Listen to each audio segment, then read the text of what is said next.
All right, welcome back. This is episode 4 of the Molds That Make Fatherhood. I'm with my man, Rousawn Dozier, author, speaker, man of faith, father of 3, right? And husband, man. How you feeling today, brother? I'm feeling lovely, Anthony, man. It's an honor. It's a privilege to be on it. Bro, I didn't know that this is episode 4, bro. That's my high school football number. So we already know the vibes are there. Man, We we here. good, man. Like, and listen, I'm so glad to have you on, man. I was so excited for this because one of the things I admire and I love about you, man, is just your energy. And like, you just always got this high level of energy and just bringing that, with you. And, they say, I've heard that, when you admire something about somebody, it's usually something you see in yourself or something that you aspire to be. Right. And I'm usually pretty like low key, man. I'm pretty chill most of the time. And then I'm like, man, sometimes I just want to turn it up some. And then I go back to my normal, just like chill mode. And I'm like, yo, Rashawn always got that energy, man. Did you always have that? Man, I got my butt spanked a lot as a kid for having that energy, man. It was like untamed, right? But yeah, I feel like that's one of the things I've always had is energy. Now, I didn't always focus it in the right areas, but since I've been able to really harness it and focus it, but I've used it and leveraged it to my advantage. So I try to keep my energy up, man. The one thing I know is at the end of the day, you can't always control what's going on around you, but you can control the type of energy you bring to the environment, right? And so Absolutely. I look at it as being, I say being a thermostat, not a thermometer, right? Because the thermometer, you may have heard, it takes the temperature of the room, but the thermostat sets the temperature. And I always say, man, my energy is going to set the temperature, right? So that's always my mindset when I walk in, man. That's what's up. That's what's up. When did you know that you had the ability to set the temperature in the room? Oh, wow. It's crazy, man. Like people would tell me that when I was younger, like, man, you have the gift of leadership, man. Your energy, you have this charisma. And I was using it, but again, for all the wrong reasons. And I didn't really become cognizant of it until I was probably my junior year of college. And I really set back. I had started doing a lot of professional and personal development work and doing a lot of the internal stuff that a lot of people run from, right? A lot of the past trauma and stuff. And I sat down and I said, let me, shortly after my mom passed, I said, let me deal with some of this, like right now. And Yeah. I started to deal with it and I started to see, like, man, I do have the gift of connecting. I do have this high kind of vibrational frequency that I believe can connect and serve people well. So I was probably 21, 22 before I really tapped into it.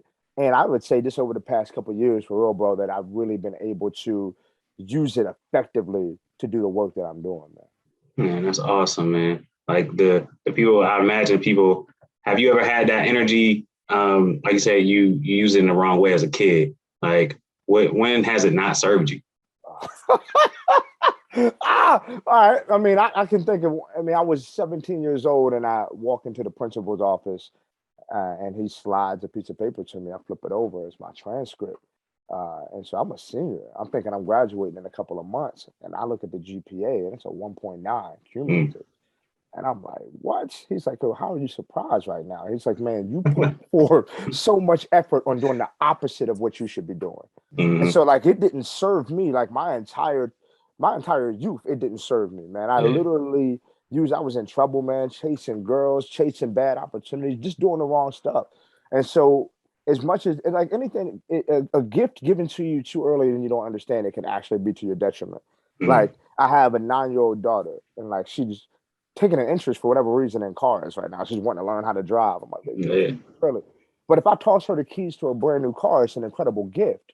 But given to her in this season, it could be detrimental. And Mm. so the gift that I had and me not knowing how to use it, it was a detriment to me. So I crashed, for lack of better words, I crashed a car all the time when I was younger because I'm using this powerful gift in ways that were not detrimental and not incongruent with the person that I really should have been, man. So yeah, Mm. it didn't serve me at all when I was younger. Yeah.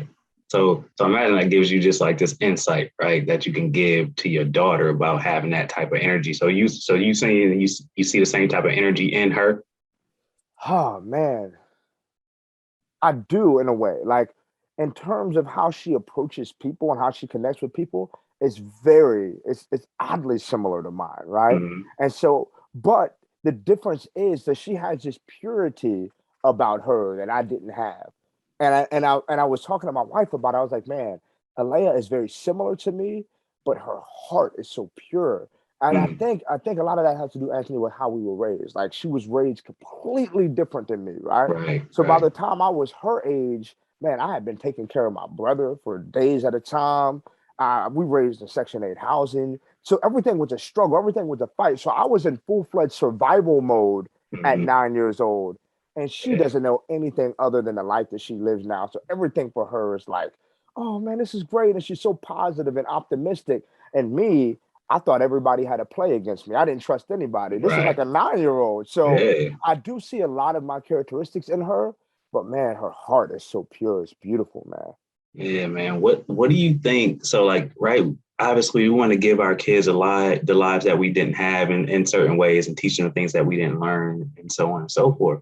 But what do you find to be the most difficult thing about, like, because we had to grow up fast, Mhm. right? So our kids, they have a completely different experience. So how do you teach a kid to be grateful and show gratitude and appreciate life and things when they don't have to work as hard for the things that we had to work for. Anthony, man, that you must like be you must have like a bug or something in my house, man. You must have a bug or something in my house listening, because this is conversations that my wife and I have all the time, Mm, right? And we're like, man, our both of our kids, like my wife's parents were divorced early, and like so she was raised differently than my kids have been raised. And we're like, how do we ensure that they're grateful for the life that they're experiencing, right? mm, Without holding it over their head, like, oh, you all should be grateful. No, because we do, as you mentioned, we do want to make sure that they have an incredible life. We do want to give them more than we had.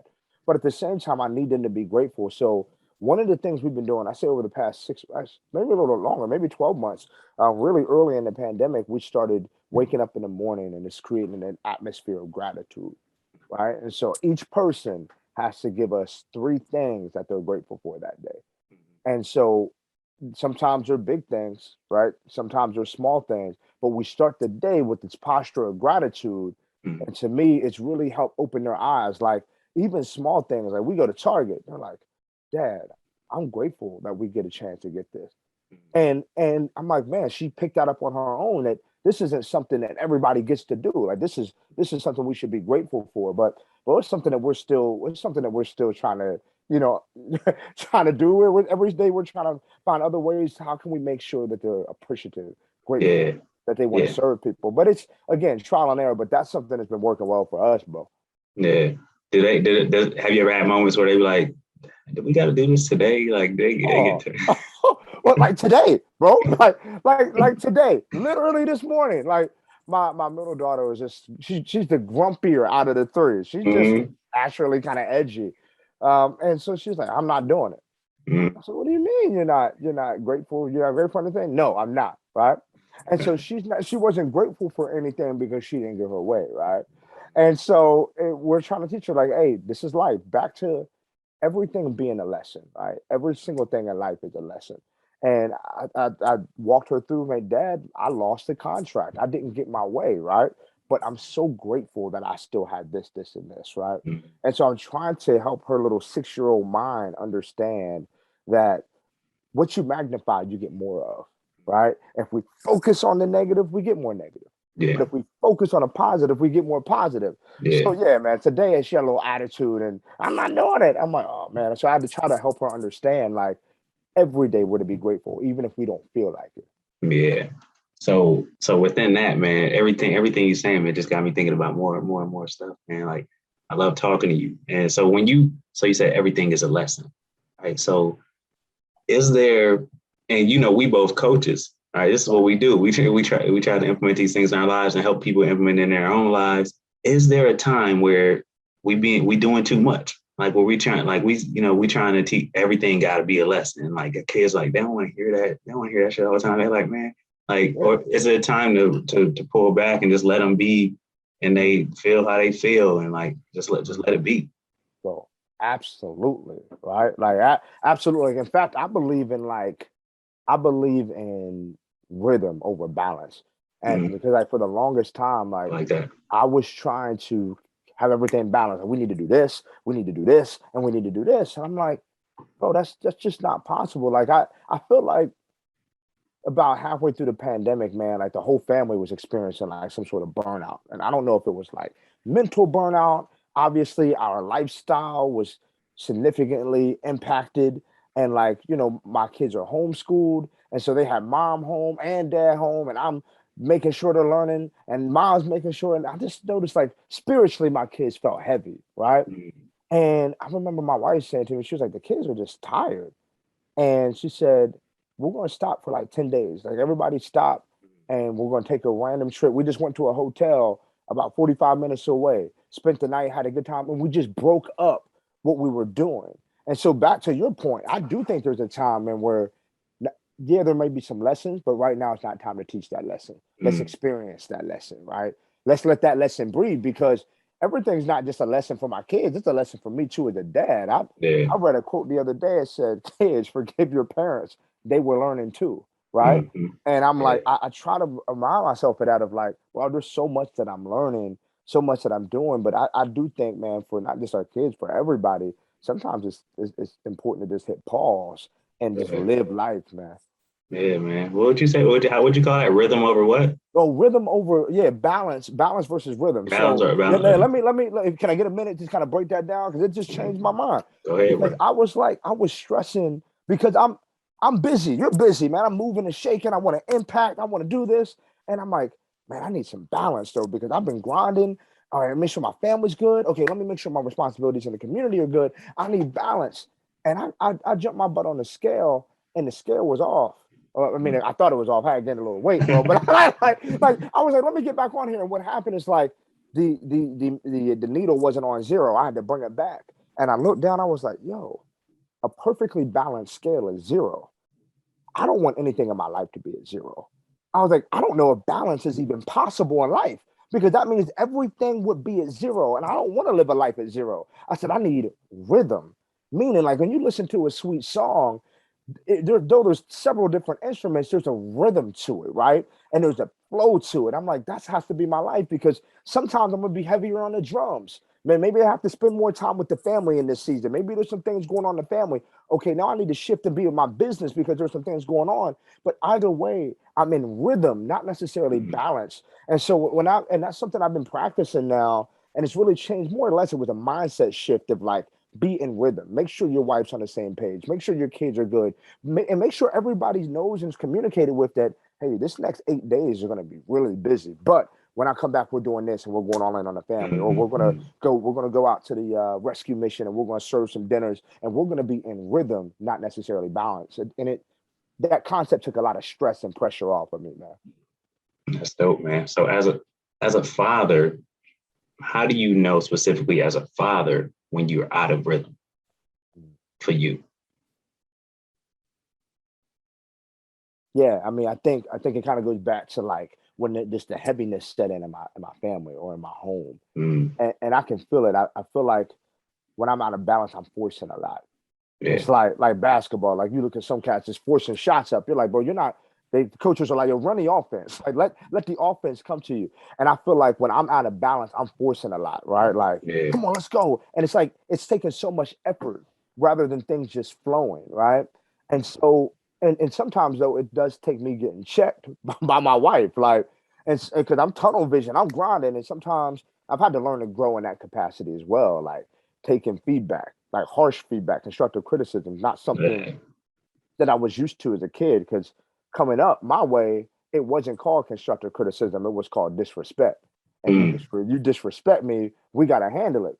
But I noticed in other cultures, it's like, oh no, constructive criticism. Thank you for the feedback. Let me get better. And Yeah. so that was more maturing on my end. So it's when I feel like I'm forcing, it's like I'm like, okay, something's off here.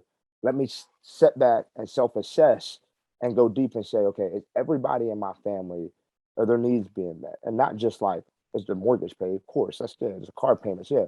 But Yeah. emotionally, what's their emotional tank on? Spiritual tank? Do you know where they're at right now? Like physically, yeah, but do you know where they're at emotionally and mentally and spiritually? And if Yeah. I say no to those things, then I gotta get back in rhythm, man. And Yeah. so, Yeah, man. It's cool that you mentioned that because I've had to check myself on certain things that you just mentioned about with my son. Because my son, he speak his mind. Like he like mm, whatever comes to his mind, he gonna say it. And I'm like, yo, you're being disrespectful. Ah, Right. Like I used to say that. I say that to my son. Like I'm like, oh, I had to check myself and through my growth and my development and learning and being like, now I'm putting that label on my son that he's a disrespectful kid when he really not mm, trying to be. He just come trying to on. speak his mind. You He, talking now. You talking like, you know now. what I'm saying? I'm like, yo, I gotta reword that and reassess what I'm saying to my son and what labels I'm putting on my son. And he just trying to be expressive, and I'm Wow. like, man, look, okay, I gotta come at it a different way. Like, yo, is that the way you want to speak to me? Like as your father? Mm, Like, mm, is that the way you want people to speak to you? Is that you want me to speak to you that way? wow. So I want you to express yourself, but we have to learn how to do it in a way where we're communicating effectively and we're not hurting each other's feelings and and just talking to my son a different way and not to be like, yo, you being disrespectful. And he Yep, off like, the rip. you You just know, off the rip. I got cold chills listening to you say that, man, because man, I remember being a kid and I heard things like stay in a child's place, don't speak unless you're spoken to. And like you hear that and you feel like, yo, I'm unworthy of actually having my own opinion right Mm. now. You know what I mean? And like you grow up thinking like, and then when you get to the age and somebody's like, what you think? And it's like, oh, somebody's actually asking me what I think. I'm allowed to say, and now you don't even have the confidence to speak because for the longest time you were told to not speak or that's disrespectful when really it was like maybe my tone wasn't right, as you said, like adjust. Let's talk about the tone here. But Mm-hmm. man, I'm applauding you and giving you your flowers for giving your son the ability to have an opinion. Because what that's doing to his confidence is like, oh man, my dad allowed me to have an opinion, even if it wasn't in alignment with his opinion. And Yeah. so think about that, him as a young man, as a leader, like, hey, I have an opinion, I'm bold, and think about what he's gonna be as a husband and as a father because of that, bro. Mm-hmm. And it's like, man, I appreciate that. And it's just it's a big thing. I was talking to a friend earlier. I had breakfast earlier with a friend and we were talking about those things. And we were talking about it earlier about giving our kids things we didn't have, but really trying to change this perspective on that and really looking at it from the lens of teaching my kids the things that I didn't learn. And like teaching my kids emotional intelligence, teaching my kids how to effectively communicate, like which would have got me so not necessarily giving them monetary things, or obviously we want to give them experiences, take them on trips, do things like that, but just really teaching them lessons that I didn't learn that would have given me so much value in my life, and yeah, just teaching them how to deal with those emotions, effectively communicate what he's saying, and Yeah, I mean, you it's you a you journey, you hit man. you, bro, you hit me in my heart because you're talking. Like I'm gonna say this. You mentioned like it's not just what you. I believe it was Bishop T.D. Jakes. He was like, "Oh, it's not what I leave for my kids. It's what I leave in my kids." Mm, Right? He said because I could leave them a fortune, but if I don't leave the right things in them, the fortune will kill them. And I'm mm, like, goodness. And like what mm, you just said hit me because you're talking about emotional intelligence. I promise I not only was I not aware of emotional intelligence when I was younger, the people who raised me weren't aware of right, emotional intelligence, and right. so it wasn't even something that was talked about. And so, I found myself repeating generational curses and cycles because those before me weren't aware of who they were emotionally or spiritually. So, brother, the game that you're kicking right now, man, like it's powerful, man. Yeah, man, I appreciate that. We both we both are men that believe in growth and learning and all that stuff, personal development. So for somebody like you, and it's a question I like to ask people, just like for when it comes to being a father, what's the most challenging aspect of fatherhood Hmm. for Rousawn Dozier? Whew. Man, I am a type A personality, man. Like on a disc assessment, I'm a D. And so like I naturally like to control things. I feel better when I'm in control. Hmm, And the one thing about leadership, you know this as a leadership guy, like you can have growth or control, but you can't have both. And hmm, like in my family, as I want my wife to flourish, I want my kids to flourish. That means less control for me. And so because I'm out of control, that means I have to be in faith. And like I'm like now in faith that like is what I'm doing actually working? Like hmm, and you don't know unless it's been tested, right? And so like in theory, theoretically, like I'm doing a good job, but the most challenging thing for me is like, am I doing it right? Because I have no control of this. I have no control of this. Am I doing it right? So on my daughter's ninth birthday this past June 17th, I just cried. And I cried. I found myself just emotional that whole day. My wife's like, "What's wrong?" I'm like, I hope that we're doing this right. Because in 9 more of these, she's leaving. I said, so like, I need to know what's working, what's not working. That's back to control. Like, you don't know yet. Like, the universe will test her and she will apply her teaching or she'll make the mistakes and will be there for her. And I just found myself like, am I doing it right? So I struggle with that. And of course, I didn't have a blueprint either. And so I'm not parenting from a proven blueprint like Yeah. some of my colleagues or some of my friends are like, oh, my dad always said, and dad always taught me. I'm like, I don't know. Like y'all are parenting from like a blueprint that worked. I'm like, I had my wife and I are creating this blueprint while Yeah. we're trying to coach. It's like almost like we're trying to put the lines on the football field while we're trying to do the drills. and Yeah. it's like, and so those Man. things give me some anxiety and some insecurity too, man. Yeah. So when do you how do you shift back into to when you have those moments like, man, am I doing this right? Like what do you need to do to shift back into faith? And be like, man, like I got it. Just do what Yeah, I can do. bro. And it's just that moment. I asked myself, man, like I was reminded of this, like when my son was, I was out of town and my wife was out. I was on my way home and we have a ring dash or camera or whatever, and I kept going off. And come to find out, the babysitter was in the back, and my son had walked out into the road, and Mm, like he's out there, and cars are whipping by, man. And I'm like, oh my gosh, like, and in scary. that moment, I was afraid, but I had a peace because I recognized like how much control do you really have? Like you got the ring cameras, you did everything within your control, but everything else, man, will be taken care of by God. That's out of your hand. Mm, And so I try to put myself in that same mindset as it pertains to like when I was overwhelmed emotional about my daughter just getting older and like then I'm like, how much control do you really have? Like you've done everything you could do. Like you know your intentions. Now you have to sit back and wait for the application. Right? Your intentions are good, but now the application will be done through her and mm, just have faith that it will all work out. And you know this, it typically does, right? Like you sometimes your child will say something and you're like, man, you have really absorbed that. Like your subconscious mind has stored that data, things that I've said to you or life experiences that you had. So yeah, man, I just try to go back to recognizing like as much as I want to control, I have very little control, man. yeah. Even though and that's one of those things that even though you know it, it's still hard. It still can get away from you A hundred sometimes, man. percent. You like get away from you. Like so. Do you think about the future when it comes out? You talk about like you got 2 daughters, man. Like, all right, you got a chapter in this book. All right, all right, Yeah. I got your book right here. Thank you, You man. got a chapter in this book that's called "I Am Not Your Booty Call." Oh boy. All right, Yeah. Yeah. so I got a daughter. Right? My daughter, my daughter got a little butt on her, right? Like my daughter is 9, she got a little butt on her. And I'm thinking about the future of all the dudes that's gonna like want my daughter to be their booty call. You know what I'm saying? Oh boy, Like, man.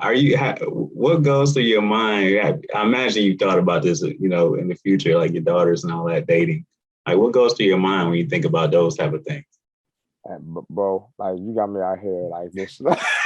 Like it really, man. It's yeah, I think about and first and foremost, thank you for getting the book, man. Thank you for taking time to read it, man. That means a lot. I think about the future often, man, because like one of the things that hit me on her birthday was like, it's my baby, but she's becoming a young woman now. Like she's becoming a little woman. She's 9 and like she likes her own space and she likes to do her own hair and she cares about how she looks. And I'm like, you reap what you sow, right? And because of the seeds that the sins of her father, now more than anything, it just bothers me. It's like torments me, right? Because now I'm looking at little boys and I see a little 9 or 10-year-old boy and I see a little 9 or 10-year-old Rashawn, and I'm like, bro, you don't want anything good for my daughter. You want to take from my daughter, and so that is problematic. In that maybe these young men are awesome, right? Maybe I should be speaking more life. Maybe I should be speaking abundance over them. And now, because of things that I've done wrong, I have these Mm-hmm. insecurities, right? And because I did, like I chased girls, and that was a thing for me. It was a thrill. And a lot of that had to do with past trauma, and a lot of that had to do with bad modeling from the men in my life. But again, at some point, you have to take ownership. Like it's your life, it's your responsibility. It's no longer your dad's fault or your uncle's fault. Yeah. And so and of course my wife helped me a lot with that. But man, when I see my daughters, I'm like, oh goodness, man, I just our goal now is just to make sure they understand their self-worth and they have a value system, right? Because Right.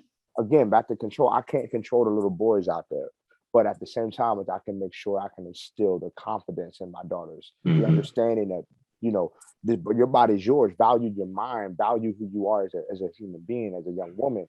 And so that's the things that I try to do. But bro, I ain't gonna lie to you. Some days I'm sick, man. Some days I'm sick, man. My daughter has these blue eyes, and I'm out here like, help me, father. But man, it's how old's your daughter, Anthony? She's 8. Same age, bro. Her birthday is June 15th. You said your daughter's 17th, right? Yep. Yeah, Right. man. Yeah. She's 8, man. I love what you said though. It's like you talk about you can only focus on what you can control. So you gotta have that peace, knowing that you've done everything you can. Right? You've done anything within your power to teach her how to value herself, to tell her she's beautiful, she's smart, have that self-confidence and trust in her ability to make her own decisions. Yep. And also trust that and also know that bad things may happen, right? She it's very possible that she's gonna get her heart broken someday. And it's not my job to try to prevent that. It's my job to be there for her when it happens and to talk her through it and to guide her through it and help her in that time. It ain't my time, it ain't my job to prevent it. That's the bar right there. And what you just said, like for everybody listening, like I just saying, this is Anthony's podcast. I'm supposed to be being interviewed, but if you don't take anything else away, that piece right there, like as a parent, it's not your job to prevent it, right? And so that's the thing. In fact, I'm reading this, and the first thing we want to do, I'm reading Grit. I don't know if you've read this, man, but it's a good read. It really just talks about controlling the uncomfortable situations and exposing your kids to it. Like the first thing we want to do is keep them from pain. But Mm-hmm. we realize, like, yo, that is not actually helping them. Like, Right. helping them cope and understand and navigate through the pain is our job. But keeping them from the pain is not what we want to do. So I love that you said that, man, because that's a bar right there. Yeah, man, it's just from stuff I've been learning. This ain't me. This is like I've been trying to grow and evolve and develop as a parent constantly. And like we talked about, I asked you what the most difficult thing for you as a parent, and like for me specifically, it was like, am I doing this thing right? Like, am I those moments? I would say it's probably going to change. My answer is probably going to change as the years progress. Cause I'm like, for me, like with my daughter, it's like the management of the day-to-day organizational stuff. Like I got that. Like, right. I've been helping, taking care of my siblings when I was young. Like I got this day-to-day stuff, but what do I do in the middle of the night when my daughter comes and says, Daddy, I'm having a bad dream. Can I sleep with you? Like, is this the time to let her sleep with me, or is this the time to coach her through going back and sleeping in her bed by herself? Like, is this time to be like, hey, is this, it was just a dream. Like, let's get back in the bed and let's understand, like, try to teach her if it's real or not. Like, is this time to teach her to overcome her fears? Or is this time to take her in my arms and let her lay with me? Like making those decisions. And there's no right answer to that. There's not. It's just like, there's not. And literally, as you were saying that, I was like, bro, like my youngest daughter, she has bad dreams, and so man, she'll come sleep with us or sleep at the foot of the bed on our ottoman, and I'm like, man, like, should I make her go back? It's like all these things. I'm like, am I doing it right? And there's no right way to do it. That's why I'm like, intentions trump everything. Like my intentions is to grow my baby girl or my son or whatever. And if our intentions are pure and our heart's pure, I think that's the best thing we can do as parents, man. Yeah, I like that, man. You also mentioned your wife, man. Sometimes she gotta check you. Sometimes she gets, and you're and I love how expressive you are with your love for your wife, man, on social media and all that. And that's amazing, man. Having that partnership, and so when it comes to parenting, when you get to a point, how long you been married? We've been married for 10 years, together together for 16. Together for 16 years. So like, do you get to a place where, it's kind of running on autopilot when it comes to parenting, or like, talk to me about that? I mean, most of our bickerments and disagreements has nothing to do with us. Like we've been friends since 6th grade.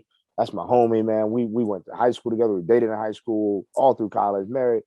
It's about our ideologies on raising our kids, right?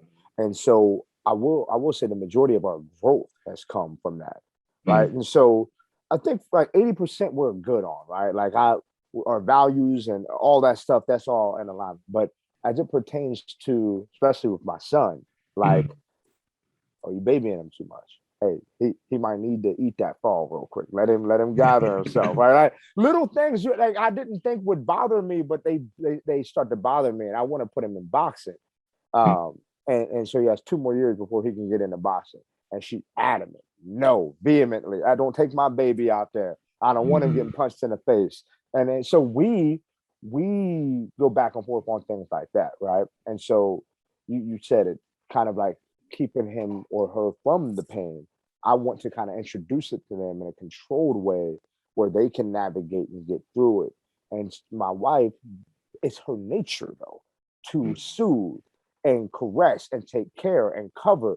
And so we wrestle there. And so we still do counseling, man. Like because That's dope.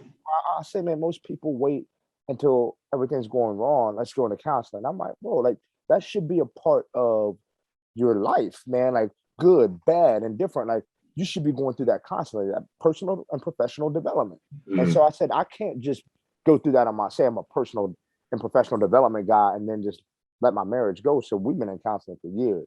And so Yeah. I'm grateful for that because it's something that the counselors help us kind of mediate. And she's like a mediator. She sits in the middle and she's like, well, how about karate instead of boxing? And Mm. it just allows us to see each other, right? And so, yeah, I wouldn't say our marriage runs on autopilot. I would say that together we do a good job of making sure our kids are good, but there is some conflict around the pain that our kids go through, the very little that they've been exposed to. And I want to give them more of that because I think it's important. And she's like, I don't know about that. Yeah, man. I don't know. Like me and my son, we took a boxing class together. Well, that's what's Um, up, man. like just a beginner's boxing course. And before that, before I say this, I say I love that the counseling thing, man. I love that. Like you taking the approach of, we doing this to prevent the train wreck instead of trying to repair it after we have casualties. You know what I'm Right. saying? It's 100%, bro. You're so right. I never thought about it from that stage. Essentially, that's what I want to do. It's like, bro, I don't want to just like, oh man, now we're on the verge of divorce. Let's go talk to somebody now. But bro, Yeah, we have 10 years of damage. You know what I yeah. mean? So yeah, Preventative maintenance. yeah, man. 100%. 100%. But yeah, me and my son, we did a beginner's boxing class, and he wasn't in the beginner's course. He wasn't. We didn't do no boxing. Like it's training. It's about Oh, discipline. It's about yes. technique. You know what I'm saying. It's about mastering the craft. You know what I'm That's saying, before you get in the ring. So, but my son, we had to teach him a lesson. Like my son, he all about that action, right? okay. So he just like, when can I get in the ring? He like, Mm. we've been going to boxing for so long. When can I get in the ring? We just in here doing sit ups and hitting the bag and like, and the guy who is Mike in Winchester Boxing, he's like, all right, man, we'll get him in the ring. He want to get in the ring? Let's get him in the ring. We got him in there. We did 3 1-minute rounds. The first round, all he did was get punched in the face. he came, but it's just like football, it's lessons, man. It's Yeah, like he yeah. came to the corner, he was crying. He came to the corner after the first round of me, he was crying. And I was like, look, this is what you wanted. All right, this is what you asked for. All right, so we're gonna finish these last 2 rounds. All right, I love it. stop getting punched, move your head, stop getting punched in the face. Do what we've been training. And the second round, because I guess he thought he was gonna go in there and let dude have it. Oh, This little boy had been in the ring already. He's like, we're gonna put him in there with an experienced boxer. He got punched in the face first round. Second round, he ain't do nothing but move, bob and weave. All right. I'm like, okay. After the second round, I'm like, all right, let's put it together. Now let's bob and weave and let's punch back. Third round, he bobbed and weave, counter. It all came together in the third round. I love But it. it was like a progressive, and it was like poetry in motion watching it. Just like seeing him go from getting punched in the face to putting it all together and overcoming and crying and whatever. I'm like, That's life, Anthony. Like that's life, isn't that man. life? That's Like life. you get punched in the face, you gather yourself, you put it all together, right? Then you say, okay, all right, I'm tired of getting hit in the face. Let me do what I can to just move out the way. Then it's like, hold up, I'm not designed for this. I'm going on offense too. Like Yeah. I want more out of life, man. What you just said, I'm seeing. I'm like, that's life, man. That's beautiful, Man. man. And then you could be like, yo, this is why we train. Right. This is why, man, bro. Like, and so Are you all still doing boxing, or is he stepped No, away from that? we're not doing boxing no more. We just I just wanted to try everything we could to see what he loves. So now I think the main things he loves right now, we doing sports all year. He do football, baseball, and wrestling. Oh, he's a wrestler, man. One of my homeboys wrestled. I'm interested in that for my son. I respect what you're doing because exposure, man. Like just expose. Like my oldest daughter just did horseback riding. She's into like animals. She's into equestrian. So They're doing gymnastics. They're doing dance. Trying to get them in volleyball. It's like let them sample it, right? And so when they're old enough to pick and say, "Hey, that's the thing that I want to do," cool. Then you can do it, but you sample as well. mhm. So yeah, man, I can respect that. so for the married guys that's listening, or just guys planning on being in a relationship, whatever. So how do you when you have those disagreements, so to speak, on how you handle a situation, like how do you decide what decision to make? Which way to go? Yeah.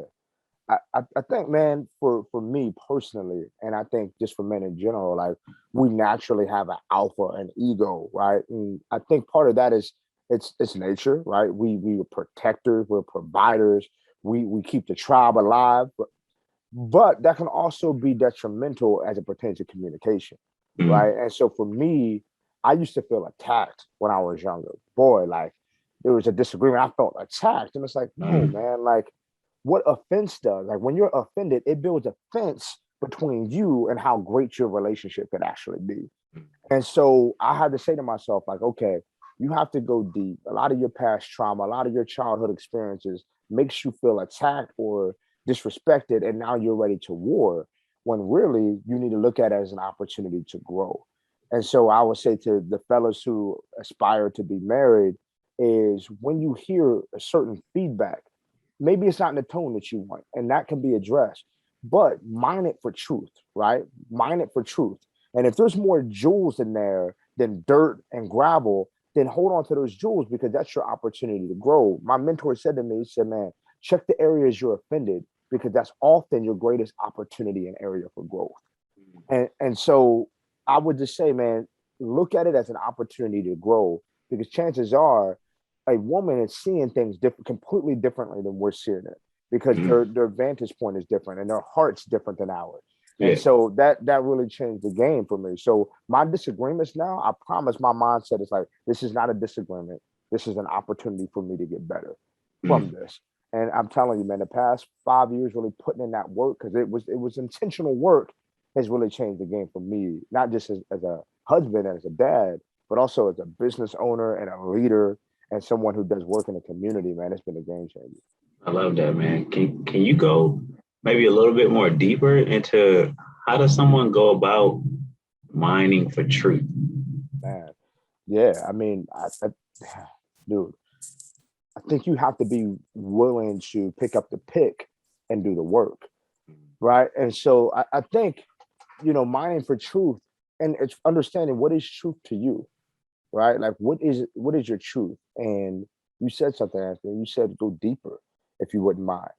I think that's what we need to do as a society. Like it's just go deeper, right? Slow down and go deeper because here on social media, you can be celebrated for being an inch deep and a mile wide. Look how great my life is. Oh, look at my outfit. Oh, look who I'm with. And it's like, no, man, if you really want to be successful, and to me, success is inside out. And so it's knowing your truth, knowing what your values are, and then making sure you're mining life for that. So that could be conversations. Like I've learned and gotten so much truth from this conversation, but also from my wife, because everybody that confronts you is not condemning you, right? And yeah, maybe it's not what you want to hear, but it's exactly what you need to hear. In those moments, I want you to mine for the truth, meaning take your pick and just pick at it, right?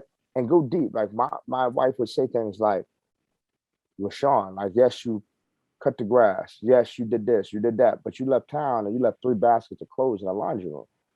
I'm like, yo, I did all that work. Like, you mean you ain't tell me I did all that work around the house? I still did it. Where's the truth? I'm mining for the truth. Did I leave something on the table? The answer is yes, right? The answer is yes, and she's right. And she could have been more grateful, all those things. But the truth is that I didn't do everything to the best of my ability. But the same thing is true for even when I'm going deeper, like emotionally. Like when my mom passed away, Mm. And my dad died. And man, life just got tough. She called me out on, she was like, emotionally, you need to do something because there's not an availability for me right now. And going forward, as we start to have a family, you have to be able to connect with us emotionally. What can I do to help you? Here's Yeah. the thing. The first thing I wanted to do is like, yo, my people just died. I'm going through some things. I said, is there truth there? She was right. Right. And so mining for the truth means even when it hurts, is there something there that's helpful? And so, yeah. Yeah. Even when it hurts, there's something there that's helpful. And you talk a lot about your mom in this book, man. Mm-hmm. And you talk about one of the lessons you discuss in this book is when you were learning how to ride your bike and you fell off and scraped your knee and your elbow, right? And your mom was like, if you want to learn how to ride, you need to get back on and keep pedaling. Yeah, man. Right. Yeah. And like, how important is it? Like, because my daughter, right? Like my kids are so different. They're so different, man. Polar opposites. My son, I can push him. I can push him. I can push him. I can push him. He gonna respond. My daughter, if I push her too far, she shuts down. Mm-hmm. All right. So where do where do you find that balance, right? How do you find that balance with your kids to know when to tell them to keep pedaling, right? And when to let off the brake That I think that might be my biggest. or let off the gas. Yeah, that might be my biggest area of growth right now. Is that right there because yeah, my mom, man, I fall off the bike and I'll never forget. She said, "No, get up, gather yourself, man, get on your bike, look in the direction you want to go, and you pedal." And that is cool, and that's how I've navigated. That's how I've overcome difficult situations and all that. But I believe there's a time where I skip the gather yourself part, right? Like my mom would say, get up, right? Gather yourself. I'm bleeding and snotting and crying. It's not safe to get back on the bike when you're crying and you're out of control because you're just gonna wreck again. Gather yourself. And so I've noticed in my life, I tend to push through pain when moments where maybe I should be gathering myself, gathering my emotions, taking care of myself. And so I can already see that being a thing. I mentioned my daughters are in gymnastics. Like you, two completely different individuals, like two completely different individuals, just like your kids. Like my youngest daughter, I can say one thing to her, and 3 days from now, she's still fuming and pushing from that thing that I said to her. My other daughter, if I say that same thing, she could shut down and like there's just nothing there. Like her feelings are hurt, or and I'm like, I don't know what to do with that. Because with the youngest one, I'm cool because that's how I'm used to that because that's how I am. Mm-hmm. And so what I've had to do, man, is really consult with my wife on like, okay, my oldest daughter is much more like you. How do I need to grow? Right. So it's growth for that. I have to learn now how to help her gather and get better because naturally I want to push her. You had a bad practice. What can we do better? Let's go. And she's not. And so what I've noticed with her is that she likes to talk through it, right? And really be verbal. Where my other daughter's like, no, I want to get back to your son, all about that action. She wants to get back to that. Let me back on the beam. No, let me back on. My other daughter's just, and I'm like, okay. And so the talking about it for me is not necessarily natural. And so, but I had to learn like, hey man, like if it's natural for you, then that means it's comfortable for you. If it's comfortable for you, that means you may be growing complacent. Right. And so it's challenged me outside of my comfort zone as a parent and as a leader to really talk it out and connect with her differently. But man, it's really, thank you for asking. That's one of my greatest opportunities for growth right now is that right there, man. That, man. Like I guess would you say that like you really have to, I feel like in that you almost you got to study your kids. Like you really got to know who your kids are. Like you got to know their love language. Oh yeah. Like, you got to know your kids love them because man, it's crazy the way you explain it because my kids, they sound pretty similar in how they respond to things because my daughter, she got to talk through it. And like I could say something to my daughter that I think is, I'm trying to be the most non-offensive thing and she'll take it to heart. It'll hurt her feelings. Yes. Like we ran track. She ran track this past season. I'm like, all right, she was doing okay. It was her first year, but it was we went to some meets in Maryland and They run up there, man. They runners run up out there, there. bro. Some runners out there, some track stars. Yeah. And I'm like, okay, we just gonna have to put in a little bit more work. We just gotta work a little bit harder. We're gonna put in some more work and we'll be all right. And broke down. She's like, well, you saying I don't work hard? And I'm like, man, I'm trying to explain to her that I'm just trying to make my point. Right. Instead of acknowledging her feelings. And I'm like, no, I'm trying to explain to her that I'm not saying you don't work hard and tell her we need to work harder at the same time. Right. No, it's you're man, that is my dichotomy right now, man. That piece right there, my daughter would have heard, Dad, but I do work harder. You said, and I would have had to, but again, it's allowing me from a leadership standpoint. It's an area of growth for me. Like, okay, just like you're a leader, you've led before, you can't approach two people the exact same way. It's like, okay, so how can I approach her in a way that gets through to her? Because my youngest, if she would have lost, she's fuming from that. She wants to practice now because she recognizes, like, I'm about to come for somebody's neck next time, not my oldest. And so, like, that's such an area for me. It's such a dichotomous situation because I want to be a high level leader for both of them, but it's going to require a change in me and not necessarily them, man. Do you have any books? Have any books helped you that you could highlight when it comes to parenting specifically? This book, as I'm reading now by Angela Duckworth, Grit, it has helped me a lot. The Power of Passion and Perseverance. Man, like, it's not, I wouldn't say it's actual book on parenting, but Ryan Holiday's The Obstacle is the Way. It's a game changer for me. And because you kind of talked about, like, hey, what are some of the more difficult things with parenting or challenges with parenting? The Obstacle is the Way it's helped me understand that my obstacle is an opportunity, right? And so I would say really these two books, The Obstacle is the Way and Grit, has helped me a lot. But man, more than anything, just recognizing that I don't have the answers to this, and that's okay, man. But let me ask you, what book do you recommend?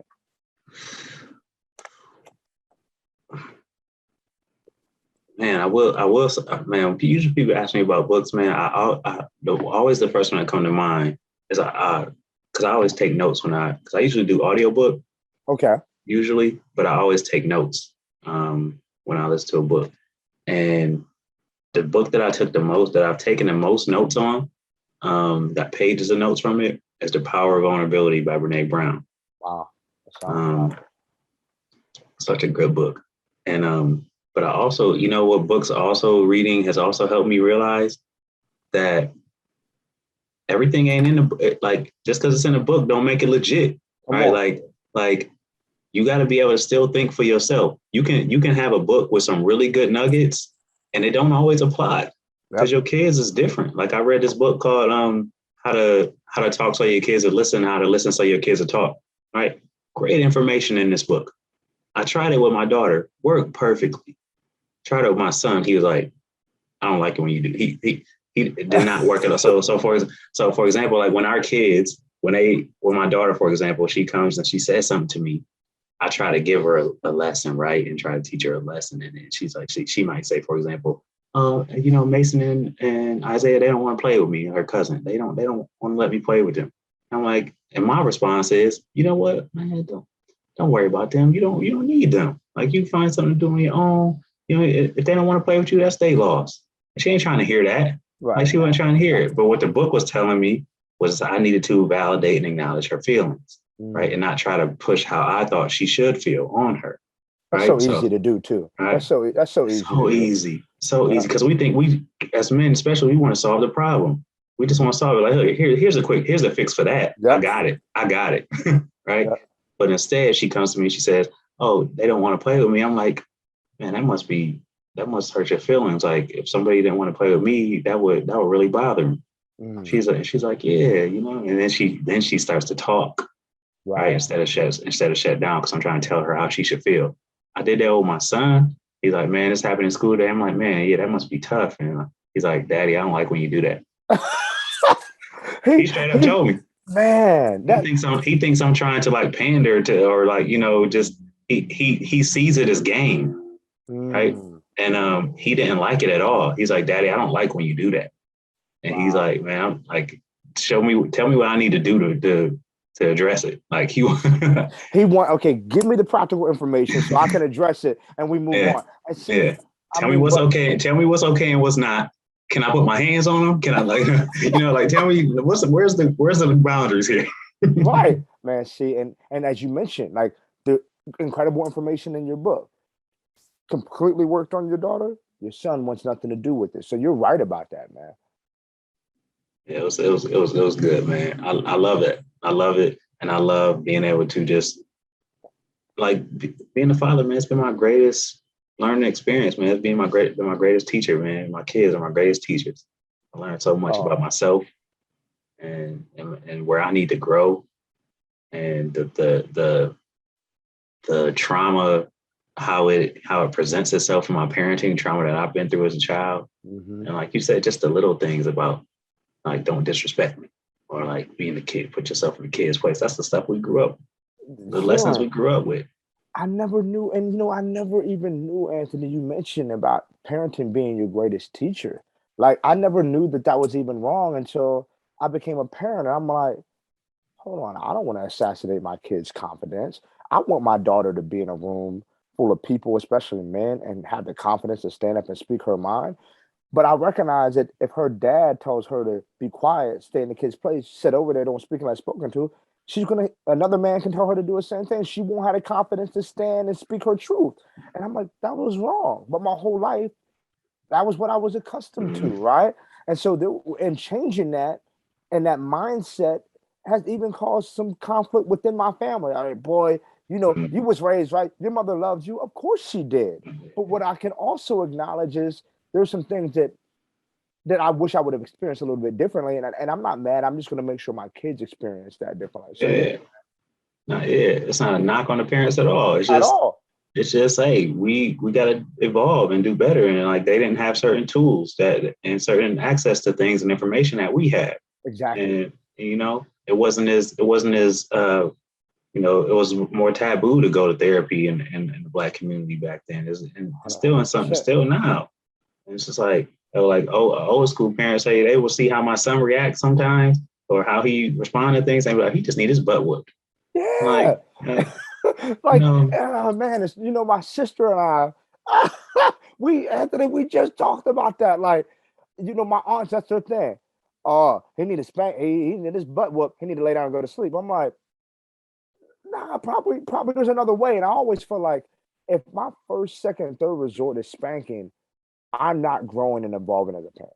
Like if that's where I have to go, that's such an yeah, easy cop out. Like, let me grab this and beat you. No, like, no, as you said, like, okay, do I need to acknowledge feelings here? Do I need to humble myself? What do I need to do? And I think spanking, well, I've had so many spanking as a kid, and I guess on the surface it worked, but I'm like, man, there's different levels we can go to as a parent, yeah. especially men. Because I've been there, like I've done it, like and but that was before like I'm like trying to experience this growth, right? Hmm. Like because that's what I grew up with, and I'm like, yo, like it never felt right. Like No. I'm like, oh, this ain't it's something like, oh, this ain't the right way to do this to go about this. And like I'm really trying to grow and I'm really trying to teach my kids to grow and I'm really trying to, like I said, we talked about earlier, teach them emotional intelligence, how to express themselves. Like I don't Yeah, that's something I had to realize that's something my son questions everything. And I never want to take that away from him. never, Never ever, want ever. to take that away from him. You- Like you- I'm robbing him of something valuable if I take that away from him. His just need to question everything. I just got to teach him how to do it the right way. man, that's another thing that I heard. I don't question me, huh? And so I don't question you. To be inquisitive is the most beautiful thing. Martin Luther King, inquisitive.